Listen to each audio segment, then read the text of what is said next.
নমস্কার। তো চলুন সবাইকে আমার চ্যানেলে ওয়েলকাম। আজকে আমি 5টি স্মল ক্যাপ স্টক নিয়ে কথা বলবো, মানে high growth small cap stock.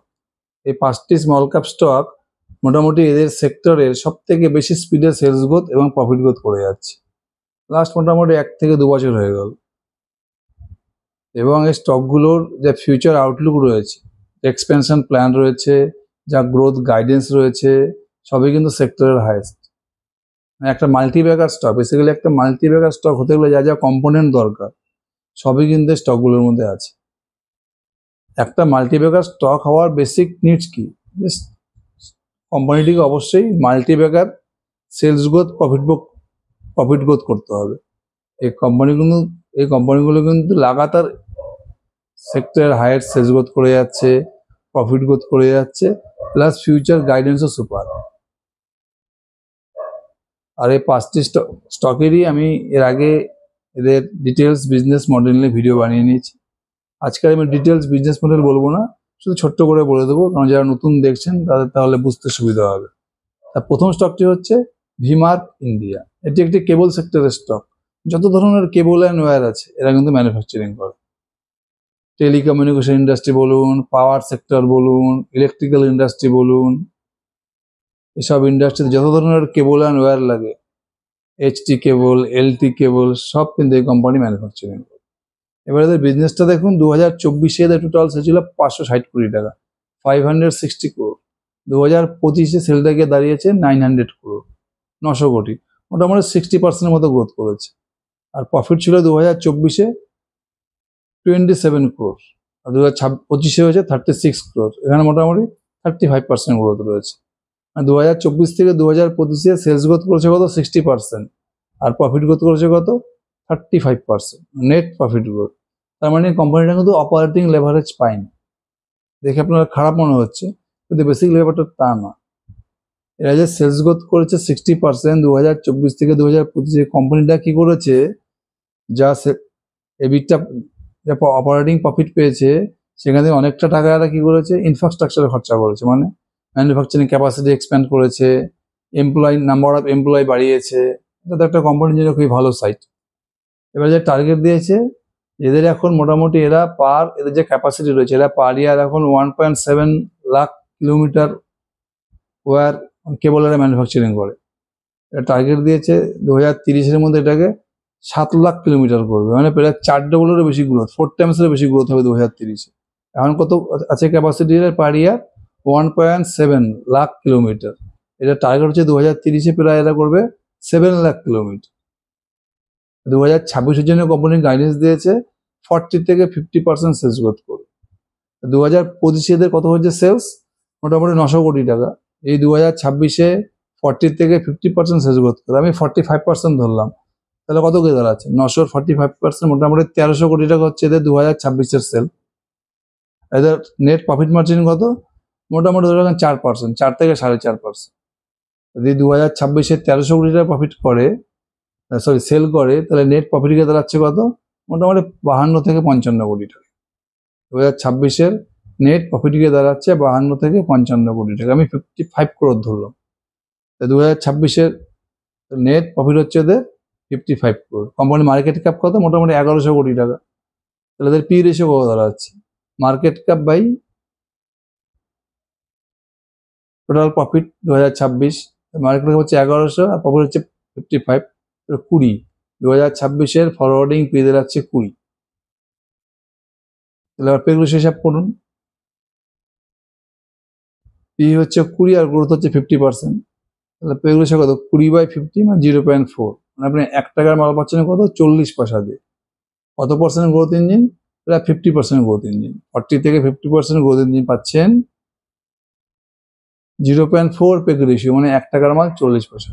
এটা সুপার ডিল। এরপরে যে 2 নম্বর স্টকটা হচ্ছে ইএফসি। ইএফসি হচ্ছে একটা কোওয়ার্কিং স্পেস, এই সেক্টরের স্টক। কোওয়ার্কিং স্পেস মানে এদের বেসিক্যালি মেন ব্যবসা হচ্ছে অফিস স্পেস বানিয়ে ছোট ছোট স্টার্টআপ বা ছোট ছোট কোম্পানিকে ভাড়া দেওয়া। এটা হচ্ছে এদের মেন বিজনেস ইএফসি। এদের বিজনেসের 3টে ভার্টিক্যাল রয়েছে। একটা হচ্ছে এরা অফিস স্পেস বানিয়ে ভাড়া দেয় সিট ওয়াইজ, যে যত সিট নেবে তাকে তত বেশি ভাড়া দিতে হবে। 1 নম্বর হচ্ছে অফিস স্পেস বানিয়ে ভাড়া দেয়। 2 নম্বর হচ্ছে এরা কি করে, ফার্নিচার ম্যানুফ্যাকচারিং করে অফিসের জন্য, খুব হাই কোয়ালিটি, দেখতে সুন্দর, একদম টপ নচ কোয়ালিটির ফার্নিচার এরা ম্যানুফ্যাকচারিং করে। আর নাম্বার 3 হচ্ছে এরা ডিজাইনার বিল্ড করে, অর্থাৎ অফিস রুম আছে সেটাকে পুরো ডিজাইন করে দেয়। 3টা ভার্টিকাল, এক হচ্ছে অফিস স্পেস ভাড়া দেওয়া, এক হচ্ছে ফার্নিচার ম্যানুফ্যাকচারিং করা, আর এক হচ্ছে অফিসটাকে এরা ডিজাইন করে দেয়, ডিজাইনার বিল্ড। এদের যদি রেজাল্ট দেখেন, Q1 এ এএফসি সেলস গ্রোথ করেছে 115%, আর প্রফিট গ্রোথ করেছে হচ্ছে 127%। সেলস গ্রোথ হচ্ছে 115%, আর প্রফিট গ্রোথ হচ্ছে 127%। আপনি 2025-এ দেখেন, কোম্পানি টোটাল সেলস করেছে 650 কোটি টাকা, প্রফিট করেছে 140 কোটি টাকা, মানে মোটামুটি 20%-এর উপরে, 22% প্রফিট মার্জিন এদের। এবার কোম্পানির যে গাইডেন্স আছে, এই যে 3টা ডিভিশন আছে, working space, designer build section এবং ফার্নিচার সেকশন, এই 3টা স্টক মিলে কোম্পানি মোটামুটি 50% গ্রোথ করবে, সেলস গ্রোথ। তাহলে কোম্পানি 2025 টোটাল সেল হচ্ছে 650 কোটি টাকা, যদি এর 50% গ্রোথ করে তাহলে মোটামুটি কোম্পানির সেলস গিয়ে দাঁড়াচ্ছে 2026-এ 950 থেকে 1000 কোটি টাকার মধ্যে। আর আমি কনজারভেটিভলি 950 কোটি টাকা ধরলাম। প্রফিট মার্জিন কত? মোটামুটি 22%। 2026-এর প্রফিট গিয়ে দাঁড়াচ্ছে 950-এর 22%, মোটামুটি 200 কোটি টাকা। 2026-এ EFCর টোটাল প্রফিট গিয়ে দাঁড়াচ্ছে 200 কোটি টাকা, আর EFCর মার্কেট ক্যাপ কত? মোটামুটি 3300 কোটি টাকা। তাহলে পি কত দাঁড়াচ্ছে? Market cap by profit, market cap 3300 divided by profit হচ্ছে 200 কোটি টাকা। তাহলে পি দাঁড়াচ্ছে 16 থেকে 17 পি দাঁড়াচ্ছে। তাদের পে রেশিও কত হবে? পি বাই গ্রোথ, পি হচ্ছে 16 আর গ্রোথ হচ্ছে 50%, 16/85 যদি ভাগ করেন মোটামুটি 0.3, মানে আপনি একটা 50% গ্রোথ ইঞ্জিন পাচ্ছেন 0.3 পেগ রেশিওতে, মানে 1 টাকার মাল 30 পয়সা দিয়ে পাচ্ছেন 50% গ্রোথ ইঞ্জিন। এটা কিন্তু ফাইন ডিল। EFC প্রথমে ছিল ভিমার্ক ইন্ডিয়া, 2 নম্বর হচ্ছে EFC। এর পরের স্টকটা হচ্ছে ভিনটেজ কফি। ভিনটেজ কফি এদের বিজনেস মডেল খুব সিম্পল, দেখবেন আমার পুরোনো ভিডিওতে এটা পুরো ডিটেলস দেওয়া আছে বিজনেস মডেল। এরা কি করে, বিভিন্ন কফি সিড কালেক্ট করে, কফি বিনস গুলো কালেক্ট করে এরা আমরা যে কফি বানাই, যে কফি পাউডারটা, সেই কফি ড্রাই কফি, যেটা ড্রাইড কফিটাকে ম্যানুফ্যাকচারিং করে ইন্ডিয়াতে এবং ইন্টারন্যাশনালি এরা কি করে, যত বড় বড় আছে রিটেলার সবাইকেই এই কফি পাউডারটা সাপ্লাই করে। এই যে এদের সিম্পল বিজনেস মডেল। এদের বিজনেসটা কিন্তু মোটামুটি এক্সপোর্ট ওরিয়েন্টেড, কারণ ইন্ডিয়াতে তো কফির ডিমান্ড কম। এদের মোটামুটি 15% বিজনেস ইন্ডিয়াতে হয়, বাকি 85% বিজনেস কিন্তু এদের সব ইন্টারন্যাশনাল, ইন্ডিয়ার বাইরে। এক্সপোর্ট ওরিয়েন্টেড বিজনেস, পুরো বিজনেসটা এক্সপোর্ট ওরিয়েন্টেড, যেরকম ইউরোপ বা রাশিয়া, আফ্রিকা, এইসব দেশে কিন্তু মেন বিজনেস, মানে এইসব দেশে প্রচুর কফির ডিমান্ড আছে। এই যদি Q1 এর রেজাল্টটা দেখেন, ভিনটেজ কফি Q1 এ এরা সেলস গ্রোথ করেছে 133%, আর প্রফিট গ্রোথ করেছে মোটামুটি 213%, মানে সেলস গ্রোথ 100%-এর উপরে, প্রফিট গ্রোথ 200%-এর উপরে। পুরো যদি 2025 দেখেন তাহলে ওদের সেলস গ্রোথ হয়েছে মোটামুটি 309 কোটি টাকা, আর প্রফিট গ্রোথ করেছে 40 কোটি টাকা, মোটামুটি 13% প্রফিট মার্জিন। 2025-এ টোটাল সেল করেছে 309 কোটি টাকা, প্রফিট করেছে কত? 40 কোটি টাকা। এবার এরা যে হারে ম্যানুফ্যাকচারিং ক্যাপাসিটি এদের এখন অ্যাভেলেবল আছে, 2026-এ মোটামুটি এরা 40 থেকে 50% গ্রোথ করতে পারবে। আবার 2027-এ কিন্তু এদের গ্রোথ বেড়ে যাবে, আর মোটামুটি 70-80% গ্রোথ করতে পারবে। এদের যে এক্সিস্টিং এখন ম্যানুফ্যাকচারিং ক্যাপাসিটি আছে, 2026 সালে মোটামুটি 40 থেকে 50% গ্রোথ করবে। তাহলে এখন 2025-এ টোটাল সেল হচ্ছে 309 কোটি টাকা, যদি এর 50% গ্রোথ করে 2026-এ টোটাল সেল গিয়ে দাঁড়াবে 450 কোটি টাকা। এদের প্রফিট মার্জিন কত? 13%। 2026-এর টোটাল প্রফিট গিয়ে দাঁড়াবে 60 crore, মোটামুটি 60 crore। তাহলে কোম্পানির মার্কেট ক্যাপ কত? মোটামুটি 1800 কোটি টাকা। তাহলে কোম্পানি পি কত দাঁড়াচ্ছে? Market cap by total profit, market cap কত হচ্ছে? 1800 কোটি টাকা, আর 2026-এ টোটাল প্রফিট হচ্ছে 60 crore। পি কত হচ্ছে? 1800/60, 30। পি রেশিও দাঁড়ালো 30, মানে আপনারা 50% গ্রোথ ইঞ্জিন পাচ্ছেন 30 পি। এবার এগুলো হিসাব করেন, P by growth, P 30 by growth 50, 0.6, মানে 1 টাকার মাল পাচ্ছেন 60 পয়সা। কত পার্সেন্ট গ্রোথ ইঞ্জিন? 40 থেকে 50% গ্রোথ ইঞ্জিন। এটা কিন্তু একটা দুর্দান্ত ডিল, দুর্দান্ত বিজনেস মডেল।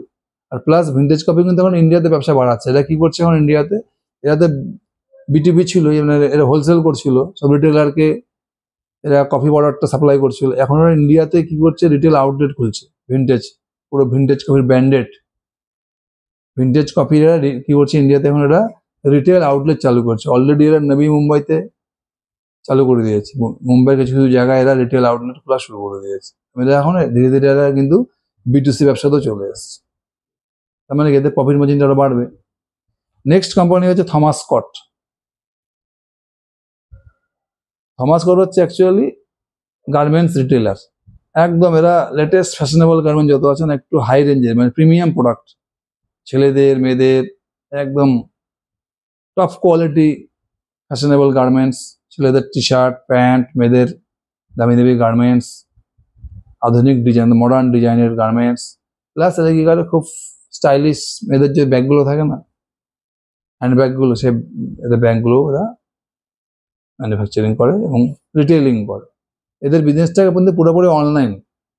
এর আগে কিন্তু রিটেলিং করতেন, এটা অ্যাকচুয়ালি বেসিক্যালি বিজনেস শুরু করেছিল, এরা ছিল কন্ট্রাক্ট ম্যানুফ্যাকচারার ছিল, যাতে বড় বড় গার্মেন্ট কোম্পানি ছিল তাদের হয়ে এরা কন্ট্রাক্ট ম্যানুফ্যাকচারিং করতো, মানে হোলসেল বিজনেস করতো, অর্ডার নিয়ে এসব কোম্পানিকে সাপ্লাই দিত। Red Tape, Raymond, Being Human এসব কোম্পানিকে সাপ্লাই দিত। এটা এখনো করছে, এখন ওদের মেন ফোকাস হচ্ছে রিটেলিং করা, গার্মেন্টস রিটেলিং করা। এরা কিভাবে রিটেলিং করে, এদের বিজনেসে মোটামুটি 90% ইনকাম করা হচ্ছে অনলাইন। পুরো বিজনেসটা কিন্তু অনলাইন মারফত। যত অনলাইন প্ল্যাটফর্ম আছে, ফ্লিপকার্ট, মিন্ত্রা, অ্যামাজন, সব প্ল্যাটফর্মে আপনি এদের প্রোডাক্ট পাবেন। নিজস্ব ব্র্যান্ডে, থমাস স্কট ব্র্যান্ড, খুব স্টাইলিশ হয় এদের কাপড়, এদের প্রোডাক্টের দামও বেশি। এই জন্য এদের যে টার্গেট কাস্টমার সেটা কিন্তু মোটামুটি আপার মিডিল ক্লাস আর কি, প্রিমিয়াম টাইপের প্রোডাক্ট আর কি, খুব স্টাইলিশ। এরা কি করে, এদের পুরো হাইটেক কোম্পানি, এরা পুরো টেকনোলজি ডিভেন কোম্পানি। এরা সবসময় লেটেস্ট ফ্যাশন নিয়ে কালচার করে। যখনই কোনো দেখে নতুন ফ্যাশন আসছে ইন্টারন্যাশনালি, সঙ্গে সঙ্গে এটা কিনে চলে আসে ইন্ডিয়াতে ফার্স্ট। সবার আগে যদি কোনো নতুন ডিজাইন বা নতুন স্টাইলের কাপড় আসে গার্মেন্টস, এটা সবার প্রথমে আনার চেষ্টা করে। এটা কিন্তু এদের বিজনেস মডেলের বেস্ট সাইড। 90% হচ্ছে অনলাইন। এটা রিসেন্ট কি করেছে, ব্যাঙ্গালোরে মোটামুটি 4-5টা এরা অফলাইন স্টোরও খোলা শুরু করে দিয়েছে। এবার যদি এদের Q1 এর রেজাল্ট দেখেন, এরা Q1 এ সেলস গ্রোথ করেছে মোটামুটি 100%, 97% সেলস গ্রোথ করেছে। আর প্রফিট গ্রোথ করেছে হচ্ছে 150%। সেলস গ্রোথ করেছে Q1 এ 97%, প্রফিট গ্রোথ করেছে 150%। 2025 পুরো ইয়ারে এরা টোটাল সেল করেছে 160 কোটি টাকা, আর প্রফিট করেছে কত, 13 কোটি টাকা, মোটামুটি 8% প্রফিট মার্জিন আর কি এদের, নেট প্রফিট মার্জিন। এদের গাইডেন্স কত, এরা মিনিমাম ধরুন 50% গ্রোথ করবে। এদের যা বিজনেস মোমেন্টাম আছে, এরা 50% গ্রোথ করছে। এই 50% গ্রোথ করে মিনিমাম, 2026 এদের টোটাল সেল গিয়ে দাঁড়াবে 240 কোটি টাকা, আর প্রফিট মার্জিন কত, 8%। তাহলে প্রফিট কত দাঁড়াবে, মোটামুটি 20 কোটি টাকা। 2026 এদের প্রফিট গিয়ে দাঁড়াবে 20 কোটি টাকা। আর কোম্পানি মার্কেট ক্যাপ কত, 500 কোটি টাকা, এমন ছোট কোম্পানি। তাহলে কোম্পানির পি কত দাঁড়াচ্ছে, market cap by total profit. তাহলে মার্কেট ক্যাপ 500 আর টোটাল প্রফিট হচ্ছে আপনার 20 কোটি টাকা। তাহলে পি দ্বারা ভাগ করলে 500/20, মানে 25। এর ফরওয়ার্ডিং পি দাঁড়াচ্ছে 2026 25, আর গ্রোথ ইঞ্জিন কত পাচ্ছেন, মোটামুটি 50%। তাহলে পে রেশিও কত, পি বাই গ্রোথ, তাহলে পি হচ্ছে কত 25, আর গ্রোথ হচ্ছে 50%, 25/50 0.5। তাহলে আপনি 50% গ্রোথ ইঞ্জিন পাচ্ছেন 0.5 পে রেশিওতে, মানে 1 টাকার মাল 50 পয়সা। এটা কিন্তু একটা সুপার ডিল থমাস স্কট। এবার লাস্ট যে স্টকটা সেটা হচ্ছে ইমারেল ফিনান্স। এটা একটা ইউনিক কোম্পানি, এটা একটা NBFC company, non banking financial company, মানে লোন ডিস্ট্রিবিউট করে এরা। এদের বিজনেস মডেল একদম আলাদা। এরা কিন্তু আগে বেসিক্যালি ছিল হচ্ছে ডিএসএ, মানে এরা বড় বড় যে ফিনান্স কোম্পানি যেমন আইসিআইসিআই ব্যাংক বা এইচডিএফসি ব্যাংক বা ইয়েস ব্যাংক, এরকম আরো অনেক ব্যাংক এবং এনবিএফসির হয়ে এরা লোন ডিস্ট্রিবিউটরের কাজ করতো, মানে কমিশন পেতো, এইসব ফিনান্স কোম্পানি থেকে কমিশন পেতো, আর এদের হয়ে এমারেল ফিনান্স লোন ডিস্ট্রিবিউট করতো। এখনো এদের ইনকামের মোটামুটি 50% কিন্তু এই ডিস্ট্রিবিউশন থেকেই আসে, নিজেদের লোন ছাড়া। অন্যান্য ফিনান্স কোম্পানির লোন ডিস্ট্রিবিউট করে যে কমিশন পায়, ফিস পায়, ওটা কিন্তু এদের ইনকামের 50%। এছাড়া এখন এরা কি করে, এদের নিজেদেরও লোন বুক চালু করে দিয়েছে। এরা পার্সোনাল লোন দিচ্ছে নিজেরা, কার লোন, গোল্ড লোন, আর প্লাস এদের নিউ এডিশন হচ্ছে ইডাব্লিউএ, যেটার মধ্যে এরা সব থেকে বেশি গ্রোথ পাচ্ছে। আর্লি ওয়েজ অ্যাক্সেস, এরা কি করে বিভিন্ন কর্পোরেটের সাথে টাই আপ করে নেয়, টাই আপ করে এদের স্টাফদেরকে এরা কি করে অ্যাডভান্স স্যালারি দেয়। মনে করেন কোনো স্টাফের স্যালারি 50,000 টাকা, আজকে মাসের 20 তারিখ সেই স্টাফের হয়তো 20,000 টাকা লাগবে, তখন ইমারিয়াল ফাইন্যান্স চলে আসে। ইমারিয়াল ফাইন্যান্স কি করবে, সেই স্টাফকে 20,000 টাকা দিয়ে দেবে। এবার যখন 1 তারিখে স্যালারি হবে তখন সে কর্পোরেট কি করবে, স্টাফের স্যালারি থেকে 20,000 টাকাটা ইমারিয়াল ফাইন্যান্সকে দিয়ে দেবে। এর জন্য কিন্তু ইমারিয়াল ফাইন্যান্স কোনো লোন চার্জ করে না, এরা কি করে শুধু প্রসেসিং ফিস নেয়। এটাই এদের সবথেকে বড় অ্যাডভান্টেজ। এরা কিন্তু ইডাব্লিউতে কোনো লোন নেয় না, যে স্টাফকে দিচ্ছে সুবিধাটা তার থেকে কিন্তু লোন নিচ্ছে না, কোনো ইন্টারেস্ট নিচ্ছে না, কি নিচ্ছে, কমিশন নিচ্ছে, মানে প্রসেসিং ফিস নিচ্ছে 1.5% 2% প্রসেসিং ফিস নিচ্ছে। এবার যদি ইডাব্লিউ এর এই ইমারিয়াল ফাইন্যান্সের পুরো বিজনেস দেখেন, Q1 এরা সেলস গ্রোথ করেছে কত, মোটামুটি 53%, আর নেট প্রফিট গ্রোথ করেছে 87%। সেলস গ্রোথ 53% আর নেট প্রফিট গ্রোথ হচ্ছে 87%। এবার কোম্পানি যে গাইডেন্স দিয়েছে 2024-এ কোম্পানি টোটাল প্রফিট করেছিল মোটামুটি 4 কোটি টাকার মতো। কোম্পানি গাইডেন্স দিয়েছে 2027-এ প্রফিটটা 8 থেকে 10x হয়ে যাবে, মানে 8 থেকে 10 গুণ হয়ে যাবে।